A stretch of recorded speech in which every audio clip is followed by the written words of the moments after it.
Hello students, welcome to my channel Gyan Ganga. Student, स्वागत है आपका हमारे चैनल ज्ञान गंगा पर। अब क्लास 10th का हम ये नेक्स्ट टॉपिक अपना शुरू करने जा रहे हैं यहाँ से, जो है अल्कोहल एज अ फ्यूल। अगर हम अल्कोहल को एज अ फ्यूल यूज़ कर रहे हैं तो क्या है भाई, बता रहा है कि sugar cane plants are one of the most efficient converters of sunlight into chemical energy. देखिए, जो शुगर केन प्लांट है ये बहुत एफिशिएंटली कन्वर्ट करते हैं सनलाइट को, किस में, केमिकल एनर्जी में। क्योंकि sugar cane juice can be use to prepare molasses which is fermented to give alcohol या इथेनॉल। तो शुगर केन से देखिए हम मेनली ज़्यादातर इथेनॉल बना रहे हैं, ठीक। तो some countries now use alcohol as an additive in petrol since it is a cleaner fuel which give rise to only carbon dioxide and water on burning insufficient air, यानी कि oxygen की presence में। बहुत सी countries क्या कर रहे हैं, alcohol को एडिटिव के रूप में यूज़ कर रहे हैं पेट्रोल में, क्योंकि ये जलता है तो ये कार्बन डाइऑक्साइड और वाटर ही निकालता है, तो ये पॉल्यूशन कम कर रहा है कहीं ना कहीं, ठीक है। तो इस तरह से ये कर रहा है। तो ये हो गई अल्कोहल एज ए फ्यूल की बात। अब हम बात करने वाले हैं प्रॉपर्टीज़ ऑफ इथेनोइक एसिड। अब हम जानेंगे भाई इथेनोइक एसिड की क्या प्रॉपर्टीज़ हैं।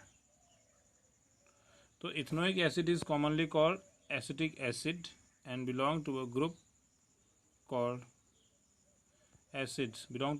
Of acids called carboxylic acid. तो जो इथेनोइक एसिड है वो कॉमनली इसको क्या कहा जाता है, acetic acid, and belongs to a group of acids, और ये बिलोंग करता है एक ग्रुप ऑफ एसिड जिनको क्या बोलते हैं, कार्बोक्सिलिक एसिड, जिनको हम कार्बोक्सिलिक एसिड बोलते हैं, ठीक। और 5 to 8% ऑफ जो सोल्यूशन होता है acetic acid in water is called vinegar. अगर मान लो 5 to 8% सोल्यूशन होता है एसिटिक एसिड का इन वाटर में, उसी को बोलते हैं vinegar. And is use widely as preservative in pickles, और विनेगर को हम वाइडली यूज़ करते हैं प्रिजर्वेटिव के रूप में पिकल्स वगैरह में, ठीक है। तो ये आपको याद रखना एक चीज़। तो दूसरी चीज़ है the melting point of pure ethanoic acid is 290 degree kelvin and hence it is often freezes during winter in cold climates. तो ये फ्रीज हो जाता है विंटर में कोल्ड क्लाइमेट्स में, ठीक है। This give rise to its name glacial acetic acid. इसी का नाम क्या है, ग्लेशियल एसिटिक एसिड। इसकी इस प्रॉपर्टी की वजह से इसको हम बोलते हैं क्या, ग्लेशियल एसिटिक एसिड बोलते हैं, ठीक है। तो इसलिए इसका नाम ग्लेशियल एसिटिक एसिड भी पड़ जाता है, क्योंकि ये विंटर्स में फ्रीज हो जाता है कोल्ड क्लाइमेट्स में, ठीक। The group of organic compounds called carboxylic acid are obviously characterized by a special acidity. तो आपको ये ध्यान में रखना है कि जो the group of organic compounds, वो ग्रुप ऑफ ऑर्गेनिक कंपाउंड्स को हम क्या कहते हैं, कार्बोक्सिलिक एसिड कहते हैं, ठीक है, कार्बोक्सिलिक एसिड कहते हैं। And they are obviously characterized by a special acidity, और ये स्पेशल एसिडिटी से कैरेक्टराइज्ड होते हैं। However unlike mineral acids like HCl which are completely ionized, जैसे कि जो HCl है जो कम्प्लीटली आयनाइज होते हैं, carboxylic acid are weak acid. आपको ये याद रखना है कि कार्बोक्सिलिक एसिड क्या है, एक वीक एसिड है, ठीक है। तो याद रखिए कि carboxylic acids are weak acids, ठीक है। तो ये दिमाग में रखना है कि जो कार्बोक्सिलिक एसिड होते हैं वो वीक एसिड्स होते हैं, ठीक। अब देखिए यहाँ पे दे रहे रिएक्शंस ऑफ इथेनोइक एसिड। अब इथेनोइक एसिड के कुछ रिएक्शंस देख लेते हैं। तो सबसे पहले यहाँ पे एक चीज़ आ रही है एस्टरिफिकेशन रिएक्शन। पहला रिएक्शन जो है वो है एस्टरिफिकेशन रिएक्शन। इसमें होता क्या है, esters are most commonly form by reaction of an acid and an alcohol. तो देखिए एसिड और एल्कोहल का जब रिएक्शन होता है तो एस्टर्स बनते हैं, ठीक। Ethanoic acid react with absolute ethanol in the presence of an acid catalyst to give an ester. तो जो एथेनोइक एसिड है वो रिएक्ट करता है एब्सोल्यूट इथेनॉल से, किसके प्रेजेंस में, इन the presence of an acid catalyst. ये एसिड कैटलिस्ट के प्रेजेंस में रिएक्ट करता है और एक एस्टर बनाता है। तो ये आपको याद रखना कि एस्टर कैसे बन रहा है। देखिए एथेनोइक एसिड है CH3COOH, फॉर्मूलाज याद कर लीजिए सबके। एथेनोइक एसिड का फॉर्मूला क्या है, CH3COOH प्लस CH2OH, इथेनॉल दोनों मिलाया एसिड एक कैटलिस्ट के रूप में काम कर रहा है। तो CH3COO CH2CH3, तो ये एस्टर इस तरह से बन रहा है, आप देख सकते हैं। ठीक है, तो आप देख सकते हैं कि एस्टर्स क्या होते हैं। Esters are sweet smelling substances. Esters होते क्या हैं, ये स्वीट स्मेलिंग सब्सटेंसेस होते हैं। These are used in making perfumes and as flavouring agents. देखिए जो एस्टर्स होते हैं ये स्वीट स्मेलिंग सब्सटेंस होते हैं और इनका यूज़ होता है क्या बनाने में, परफ्यूम्स बनाने में, और फ्लेवरिंग एजेंट्स के रूप में इनका यूज़ होता है।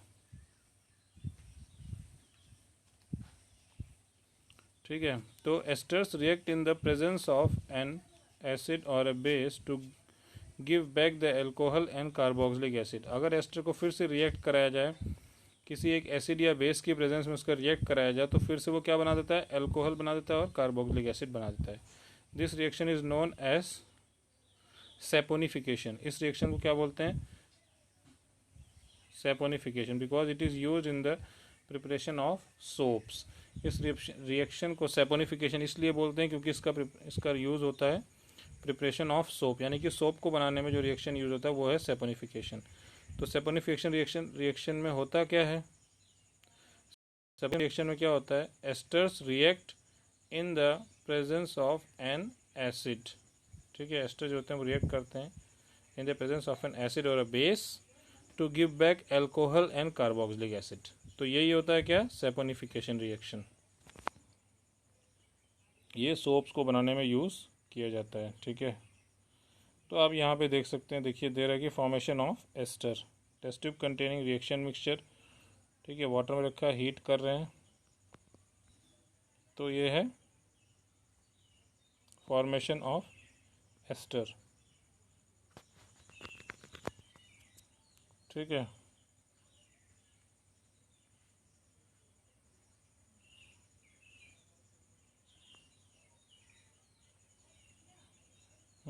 तो ये आपने समझ लिया।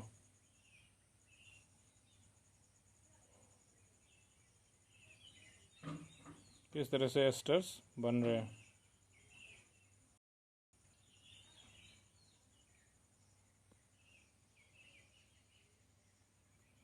अब देखिए यहाँ पे रिएक्शन दी है, CH3COO NaOH के प्रेजेंस में अगर रिएक्ट करा रहे हैं तो क्या बन रहा है, C2H5OH प्लस CH3COOH, फिर से वही बन गया।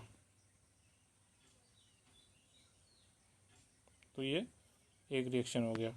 दूसरा रिएक्शन विद अ बेस। अगर बेस के साथ रिएक्शन करा जाए तो क्या होगा, लाइक मिनरल एसिड्स, जैसे जो मिनरल एसिड्स होते हैं उनकी तरह ethanoic acid reacts with a base. जो इथेनोइक एसिड होता है वो रिएक्ट करता है किसके साथ, बेस के साथ,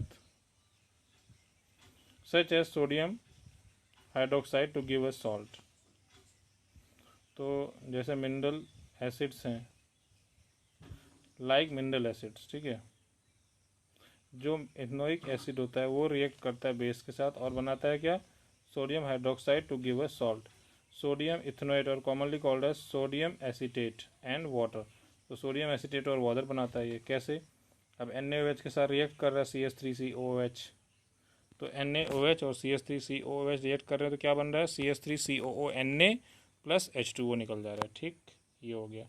how does ethanoic acid react with carbonates and hydrogen carbonates. तो ये एक्टिविटी करके आप देख सकते हैं। एक्टिविटीज़ तो कुछ आप खुद ही पढ़ लिया करिए, समझ लिया करिए, ठीक है ना।